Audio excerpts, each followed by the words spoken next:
পরিমনির সঙ্গে অবৈধ সম্পর্ক, চাকরি হারাচ্ছেন এডিসি সাকলাইন। নিশ্চয়ই দর্শক আপনাদের মনে আছে সেই জন্মদিনে কেক খাওয়ানোর দৃশ্য এবং তার আগে ভিডিও ফুটেজ। পরিমনি সেই সাকলাইনের বাসভবনে গেছেন, আসছেন, তার ফুটেজ। তখন তিনি গুরুত্বপূর্ণ দায়িত্বে ছিলেন। পরিমনিকে ঘিরে যে মামলা, সেই বোট ক্লাবের সেই মামলা, তিনি তদন্ত কর্মকর্তা ছিলেন।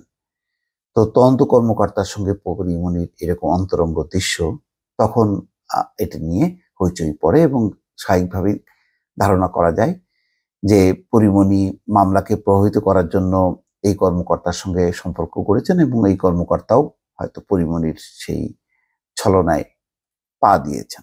তো আলোচিত অভিনেত্রী পরিমনির সঙ্গে অবৈধ সম্পর্কের জেরে এবার চাকরি হারাচ্ছেন অতিরিক্ত পুলিশ সুপার গোলাম সাকলাইন। পরিমনির সঙ্গে অবৈধ সম্পর্কের সময় তিনি গোয়েন্দা গুলশান বিভাগের এডিসির দায়িত্বে ছিলেন।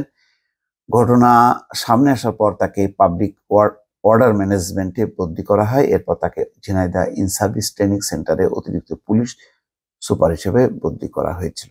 সূত্র জানায়, পরিমনি কাণ্ডে বিভাগীয় মামলায় ওই পুলিশ কর্মকর্তাকে বাধ্যতামূলক অবসরে পাঠানোর সিদ্ধান্ত নেওয়া হয়েছে।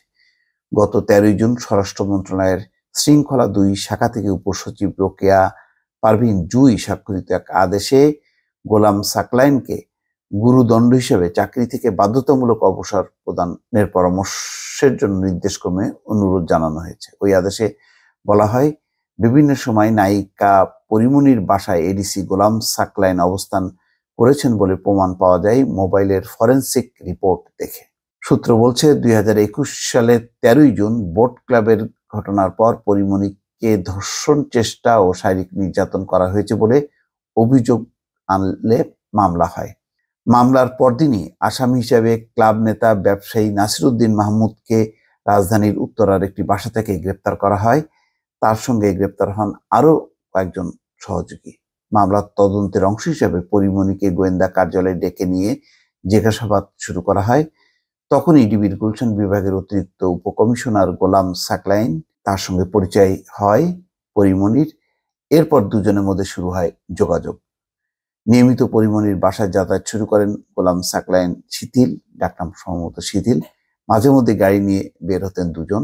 সংশ্লিষ্ট সূত্রের তথ্য অনুযায়ী সবশেষ পরিমনির ডিবির কর্মকর্তা সাকলাইনের শিথিলের সঙ্গে রাজারবাগের মধুমতি বাসভবনের বাসায় গিয়ে প্রায় 18 ঘন্টা অবস্থান করেন।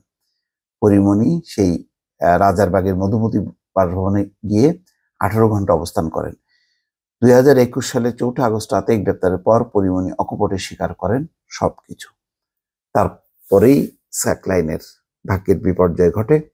এখন কোথায় সেই সাকলাইন, কোথায় পরিমনি, মাঝখান দিয়ে একটা তার ক্যারিয়ার, একটা পুলিশের ক্যারিয়ার, চাকরি জীবন, বিসিএস ক্যাডার কর্মকর্তা, তার চাকরি হারাতে হলো।